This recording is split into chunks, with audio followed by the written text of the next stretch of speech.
Wah, suka tertawa. Anak itu rame, jarang nangis. Ibu yang sama dengan suami yang sama mengandung anak kedua. Ternyata waktu kandungan anak kedua terjadi masalah. Si ayah anak pertama dan anak kedua ini selingkuh dengan perempuan lain. Maka si istri tertekan batinnya sambil mengandung. Penuh kebencian, penuh kemarahan, saudara.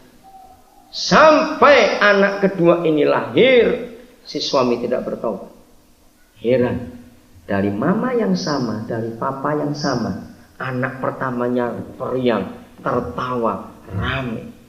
Anak kedua jadi pendiam, pemurung. Dari bayi sudah kita suka berontak, marah. Dan kami mulai meneliti. Anak ketiga, ada kasus lain lagi di keluarga itu. Nah, kira-kira 16 keluarga yang saya jadikan contoh pada waktu untuk meneliti kebenaran ini. Dan hasilnya 100%. Di Kalimantan Selatan, di kota Banjarbaru, ada teman kami dari Pesat namanya Pak Arti. Waktu mereka baru menikah, lalu sudah pindah ke Kalimantan Selatan, kita tahu semuanya pakai sungai. Suatu hari, waktu saya mengajar di sekolah Alkitab mereka di Banjarbaru, saya bicara soal pengaruh hati ibu dalam kandungan. Mereka baru dapat jawaban. Padahal anaknya waktu itu sudah umur hampir 7 tahun. Apa yang terjadi?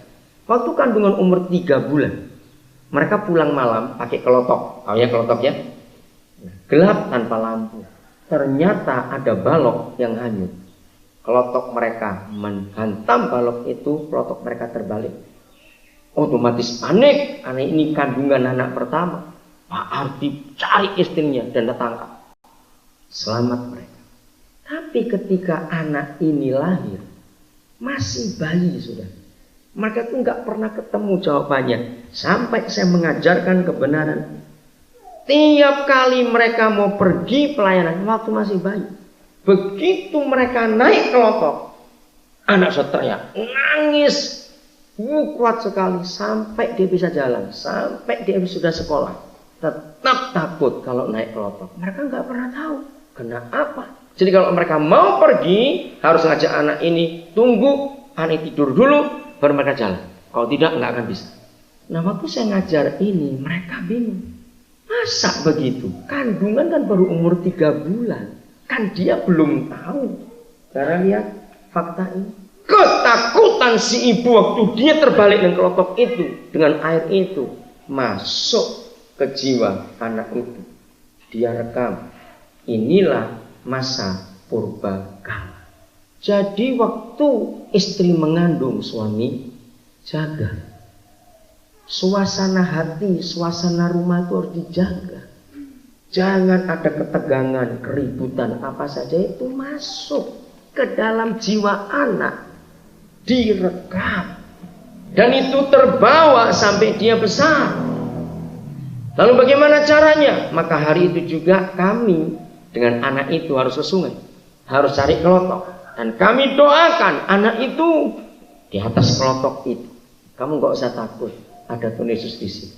Tuhan pasti akan menolong. Kami lepaskan roh ketakutan itu. Akan sungai. Bayangkan umur 3 bulan dalam kandungan. Bukan 3 bulan waktu bayi. Masuk. Seorang teman saya, dia punya anak 4. Nah, suatu hari saya tuh gak percaya akan keadaan itu. Nah, dia ini takut api. Laki-laki.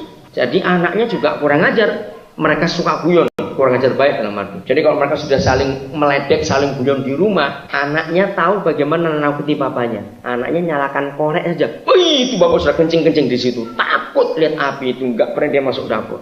Nah, terus suatu hari dia ngomong-ngomong dengan kami. Saya mikir, karena saya sudah tahu rahasia ini, saya langsung tanya dia. Coba kamu ingat-ingat waktu kamu masih kecil, pernah nggak orang tuamu cerita waktu kamu dalam kandungan? Oh, betul. Nah, saudara, mereka tinggal di suatu desa. Waktu itu ada perang antar kampung. Hari itu si ibu sendirian di rumah, kandungan sekian bulan. Tidak ada orang, suaminya pergi semua nggak ada. Tiba-tiba ribut antar kampung. Dia ketakutan karena dia lihat pembakaran rumah sudah sampai mana-mana. Dia kunci rumah, nah dia naik pakai kursi melihat dari lubang jendela atas begitu. Dia ingin tahu apinya sampai mana. Ini cerita ibunya. Ketika si ibu naik ke kursi itu dan dia terkejut sebab tetangga depan rumah sudah terbakar rumahnya. Waktu dia lihat api begitu besar, pingsan dan dia jatuh dari kursi itu. Dia tidak pernah menyambung peristiwa ibunya waktu mengandung dia sampai dia sudah punya anak 4 masih takut lihat nyala api. Nah, ini sebuah contoh. Jadi waktu kita di dalam kandungan, ibu bapak kita di rumah mengalami apa, itu masuk. Jadi kalau kita melayani orang, kita harus lihat latar belakang orang itu. Masa purbakalamu itu mengalami apa saja. Ingat, kalau mereka tidak tahu karena mungkin sudah meninggal sejak kecil, orang tuanya meninggal waktu anak ini masih kecil, saudara, ada Roh Kudus akan menolong kita untuk mengerti. Dia akan tunjukkan nanti, Roh Kudus akan tunjukkan. Ada seorang hamba Tuhan, dia orang Sulawesi Utara tapi sudah lama di Amerika. Saudara, dalam hidupnya sampai istrinya pun tidak pernah bisa tahu bagaimana cara mengatasi ini. Pelayanan kemana saja dia pasti bentrok. Nah, suatu hari si istri itu ketemu kami, suami istri, waktu itu di Los Angeles. Istrinya menangis minta tolong. Saya malu jadi istri karena suami ini saya kenal baik, sebab ini sudah yang ke-6 kali dia pindah organisasi, dan tiap kali pindah pasti keributan yang sama. Saya nggak bisa nolong dia. Puji Tuhan, suami rendah hati. Ayo kita doa sama-sama. Dia nggak pernah. Dalam doa, Roh Kudus tiba-tiba ingatkan saya tentang sebuah kata, anak tiri. Saya tidak mengerti. Lalu saya sampaikan maaf. Kenapa Roh Kudus ingatkan saya tentang anak tiri? Saudara, begitu saya sebut kata anak tiri, dia menangis, dia berteriak.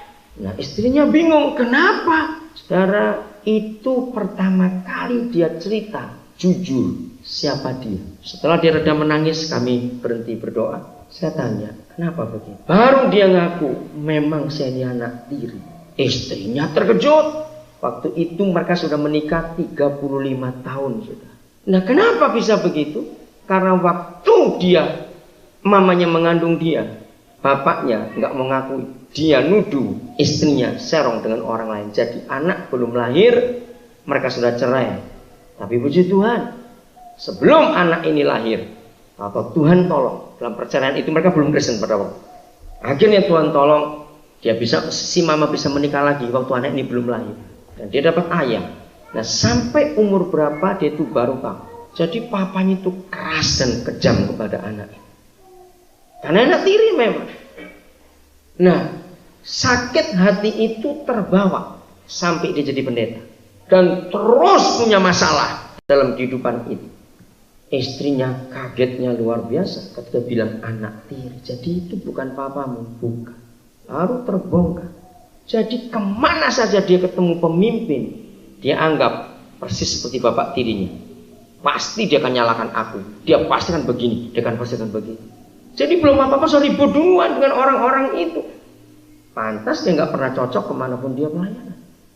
Saya bisa cerita banyak tentang masa purbakala itu. Maka itu perhatikan siapa yang kita layani. Atau mungkin diri kita juga masih bermasalah. Coba kita jujur. Ini zaman purbakala. Kembali ke Mazmur dulu. Yang kan saya bilang 3 hal. Ini nomor 1. Direkam di bagian bumi yang paling bawah. Nomor 2, ayat yang ke-16. Matamu melihat selagi aku bakal anak.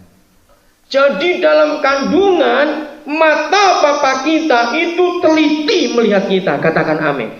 Dia jagai kita luar biasa. Mengapa sampai Papa berkata, mataku melihat kamu waktu kamu masih janin dalam kandungan? Coba saya tanya, kalau segala sesuatu perlu diberi perhatian khusus, berarti dalam bahaya enggak ini? Coba jawab. Berarti dalam bahaya tidak? Dalam bahaya. Maka itu semua kandungan itu dalam bahaya. Bahaya yang pertama, memang bisa gugur, bisa kena penyakit. Saudara, ibu yang mengandung itu bahaya sekali kondisinya. Yang kedua bahayanya, setan ingin mengambil anak itu. Maka itu mata Tuhan terus mengawasi semua bayi dalam kandungan. Luar biasa. Nah, ini artinya sejak zaman purbakala, waktu kita masih dalam kandungan,